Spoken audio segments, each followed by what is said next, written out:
I start with my favorite muse, Emily Dickinson, who said that wonder is not knowledge, neither is it ignorance. It's something which is suspended between what we believe we can be and a tradition we may have forgotten. And I think when I listen to these incredible people here, I've been so inspired, so many incredible ideas, so many visions, and yet when I look at the environment outside, you see how resistant architecture is to change. You see how resistant it is to those very ideas. We can think them out, we can create incredible things, and yet at the end, it's so hard to change a wall. We applaud the well-mannered box, but to create a space that never existed is what interests me. To create something that has never been. A space that we've never entered except in our minds, in our spirits. And I think that's really what architecture is based on. Architecture is not based on concrete and steel and the elements of the soil. It's based on wonder. And that wonder is really what has created the greatest cities, the greatest spaces that we have had. And I think that's indeed what architecture is. It is a story. By the way, it's a story that is told through its hard materials, but it is a story of an effort, a struggle against improbabilities. If you think of the great buildings of the cathedrals, of the temples, of the pyramids, of pagodas, of cities in India and beyond, you think of how incredible it is that this was realized not by some abstract idea, but by people. So anything that has been made can be unmade. Anything that has been made can be made better. There it is, the things that I really believe are of importance in architecture. These are the dimensions that I like to work with. It's something very personal. It's not perhaps the dimensions appreciated by art critics or architecture critics or city planners, but I think these are the necessary oxygen for us to live in buildings, to live in cities, to connect ourselves in a social space. And I therefore believe that optimism is what drives architecture forward. It's the only profession where you have to believe in the future. You can be a general, a politician, an economist who is depressed, a musician in a minor key, a painter in dark colors, but architecture is that complete ecstasy that the future can be better, and it is that belief that I think drives society. And today, we have a kind of evangelical pessimism all around us, and yet it is in times like this that I think architecture can thrive, with big ideas, ideas that are not small. Think of the great cities. Think of the Empire State Building, the Rockefeller Center. They were built in times that were not really the best of times in a certain way, and yet that energy and power of architecture has driven an entire social and political space that these buildings occupy. So again, I'm a believer in the expressive. I have never been a fan of the neutral. I don't like neutrality in life, in anything. I think expression. And it's like espresso coffee, you take the essence of the coffee. That's what expression is. It's been missing in much of the architecture because we think architecture is the realm of the neutered, the realm of the kind of a stage that has no opinion, that has no value. And yet, I believe that it is the expression of the city, expression of our own space that gives meaning to architecture. And of course, expressive spaces are not mute. Expressive spaces are not spaces that simply confirm what we already know. Expressive spaces may disturb us. And I think that's also part of life. Life is not just an anesthetic to make us smile, but reach out across the abyss of history to places we have never been and would have perhaps been had we not been so lucky. So again, radical versus conservative. Radical, what does it mean? It's something which is rooted. Something which is rooted deep in a tradition. And I think that's what architecture is. It's radical. It's not just a conservation in formaldehyde of dead forms.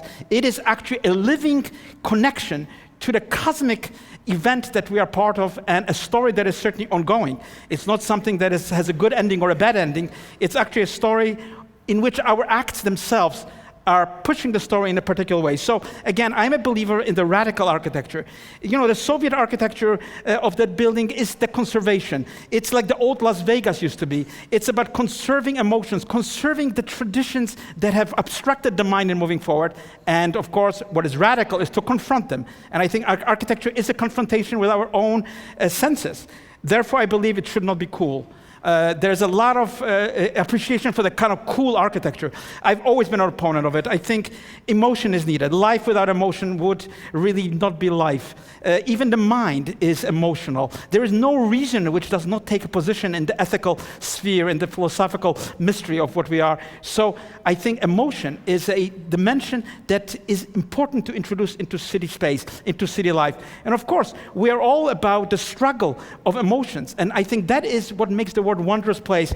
And of course, the confrontation of the cool, the unemotional with emotion is a conversation that I think cities themselves have fostered. I think that is the progress of cities. It's not only the forms of cities, but the fact that they incarnate emotions, not just of those who build them, but of those who will live there as well. Inexplicable versus understood. Too often we want to understand everything, but architecture is not the language of words. It's a language, but it is not a language that can be reduced to a series of programmatic notes that we can verbally write. Too many buildings that you see outside that are so banal tell you a story, but the story is very short, which says, we have no story to tell you. So the important thing, actually, is to introduce the actual architectural dimensions, which might be totally inexplicable in words, because they operate in proportions, in materials, in light. They connect themselves into various sources, into a kind of complex vector matrix that isn't really frontal, but is really embedded in the lives and in the history of a city and of a people. So again, the notion that a building should just be explicit, I think, is a false notion which has reduced architecture to banality. Hand versus the computer. Of course, what would we be without computers? Our whole practice depends on computing. But the computer should not just be the glove of the hand. The hand should really be the driver of the computing power, because I believe that the hand, in all its primitivism, in all its physiological obscurity, has a source. Though the source is unknown, though we don't have to be mystical about it, we realize that the hand has been given us by forces that are beyond our own autonomy. And I think, when I draw drawings which may imitate the computer, but are not computer drawings which can come from sources that are completely not known, not knowable, not seen, yet the hand. And that's what I really, to all of you who are working, how can we make the computer respond to our hand rather than the hand responding to the computer? I think that's part of what the complexity of architecture is. Because certainly we have gotten used to the propaganda that the simple is the good. But I don't believe it. Listening to all of you, the complexity of thought, the complexity of layers of meaning is overwhelming. And I think we shouldn't shy away in architecture. Brain surgery, atomic theory, genetics, economics are complex fields. There is no reason that architecture should shy away and present us an illusory world of the simple. It is complex. Space is complex. Space is something that folds out of itself into completely new worlds. And as wondrous as it is, it cannot be reduced to a kind of simplification that we have often come to be admired. And yet, our lives are complex, our emotions are complex, our intellectual desires are complex. So I do believe that architecture, as I see it, needs to mirror that complexity in every single space that we have, in every intimacy that we possess. Of course, that means that architecture is so political. The political is not an enemy of architecture. The politeia means it's the city. It's all of us together. And I've always believed that the act of architecture, even a private house, when somebody else will see it, is a political act because it will be visible to others. And we live in a world which is connecting us more and more. So again, the evasion of that sphere, which has been so endemic to the pure architecture, the autonomous architecture that is just an abstract object, has never appealed to me. And I do believe that this interaction with the history that is often very difficult, to grapple with it, to create a position that is beyond our normal expectations, and to create a critique. Because architecture is also the asking of questions. It's not only the giving of answers, it's also, just like life, the asking of questions. Therefore, it is important that it be real. We can simulate almost anything, but the one thing that cannot be ever simulated is the human heart, the human soul. And architecture is so closely intertwined with it because we are born somewhere and we die somewhere. So the reality of architecture is visceral. It's not intellectual. It's not something that comes to us from books and theories. It's the real that we touch: the door, the window, the threshold, the bed.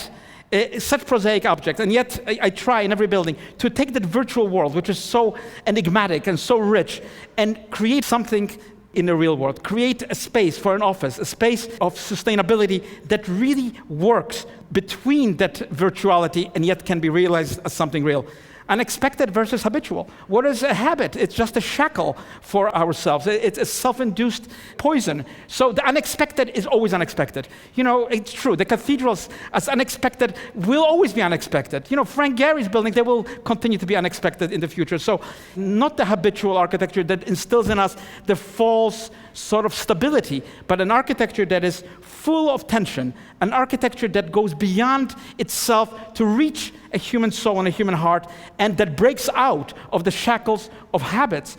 And of course, habits are enforced by architecture. When we see the same kind of architecture, we become immured in that world of those angles, of those lights, of those materials. We think the world really looks like our buildings, and yet our buildings are pretty much limited by the techniques and wonders that have been part of them. So again, the unexpected, which is also the raw. I often think of the raw and the refined. What is raw? The raw, I would say, is the naked experience, untouched by luxury, untouched by the expensive materials, untouched by the kind of refinement that we associated with high culture.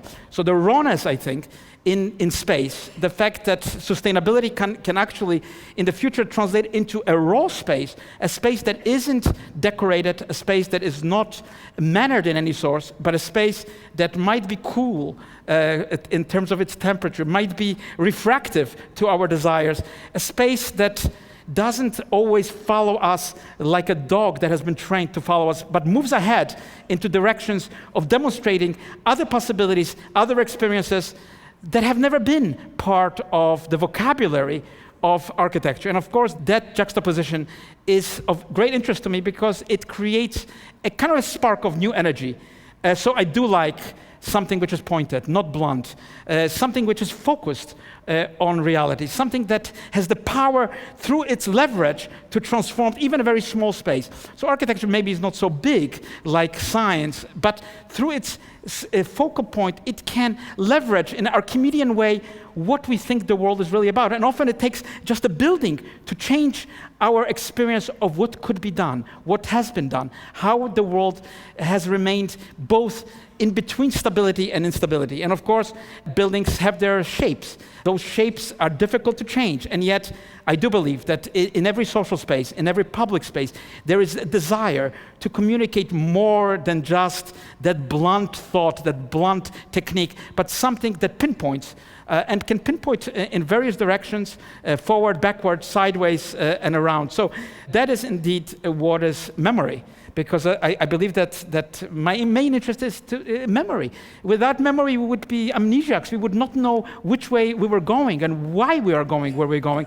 So I've been never interested in the forgettable reuse, rehashing of the same things over and over again, which of course get accolades of critics. Critics like the performance to be repeated again the same way. But I rather play something completely unheard of, and even with flaws, then repeat the same thing over and over, which has been hollowed by its meaninglessness. So again, memory is the city, memory is the world. Without the memory, there would be no story to tell. There would be nowhere to turn.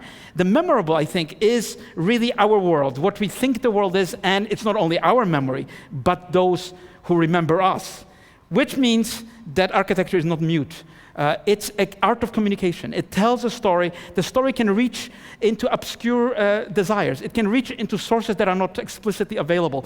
It can reach into millennia that have been buried and return them in a just and unexpected equity. So again, I think the notion that the best architecture is silent has never appealed to me. Silence maybe is good for a cemetery, but not for a city. Cities should be full of vibrations, full of sound, full of music. And that indeed is the architectural mission that I believe is important, is to create spaces that are vibrant, that are pluralistic, that can transform the most prosaic activities and raise them to a completely different expectation. Create a shopping center or a swimming place that is more like a museum than like entertainment. And these are our dreams. And of course, risk. I think architecture should be risky. It costs a lot of money and so on, but yes, it should not play it safe. It should not play it safe because if it plays it safe, it's not moving us in a direction that we want to be. And I think, of course, a risk is what underlies the world. A world without a risk would not be worth living. So yes, I do believe that the risk we take in every building, risks to create spaces that have never been cantilevered to that extent, risks of spaces that have never been so dizzying as they should be for a pioneering city, risks that really move architecture, even with all its flaws, into a space which is much better than the ever again repeated hollowness of a ready-made thing. And of course, that is finally what I believe architecture to be. It's about space. It's not about fashion. It's not about decoration. It's about creating, with minimum means, something which cannot be repeated, cannot be simulated in any other sphere. And that, of course, is the space that we need to breathe, is the space we need to dream. These are the spaces that are not just luxurious spaces for some of us, but are important for everybody in this world. So again, it's not about the changing fashions, changing theories. It's about carving out a space for trees. It's a carving out a space where nature can enter the domestic world of a city. A space where something which has never seen a light of day can enter into the inner workings of a density. And I think that is really the nature of architecture. Now, I am a believer in democracy.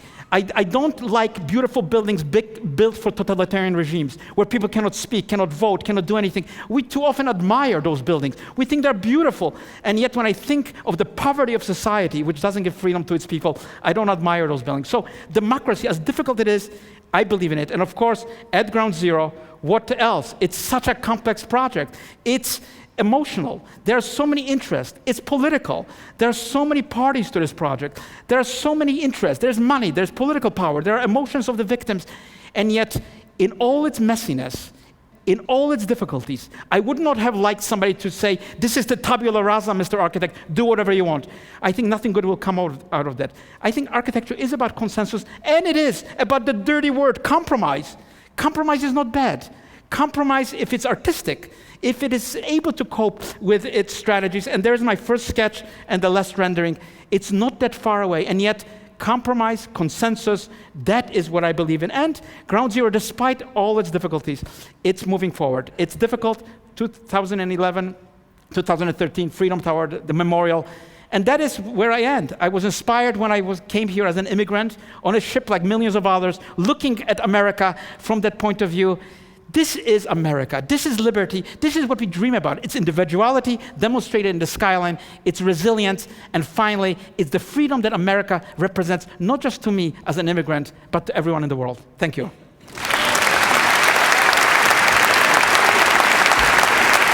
I got a question. So, have you come to peace with the process that happened at Ground Zero and the loss of the original incredible design that you came up with? Look, we have to cure ourselves of the notion that we are authoritarian, that we can determine everything that happens. We have to rely on others and shape the process in the best way possible. I came from the Bronx. I was taught not to be a loser, not to be somebody who just gives up in a fight. You have to fight for what you believe. You don't always win everything you want to win, but you can steer the process, and I believe that what will be built at Ground Zero will be meaningful, will be inspiring, will tell other generations of the sacrifices, of the meaning of this event, not just for New York, but for the world. Thank you so much, Daniel. Thank you. Thank you.